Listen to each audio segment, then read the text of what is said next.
Sakwise gawe postingan, Inara Rusli malah dikritik karo netizen.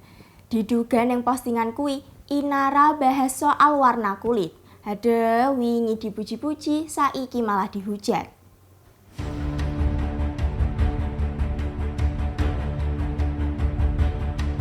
Inara Rusli dikritik karo netizen perkara sikape baru-baru iki.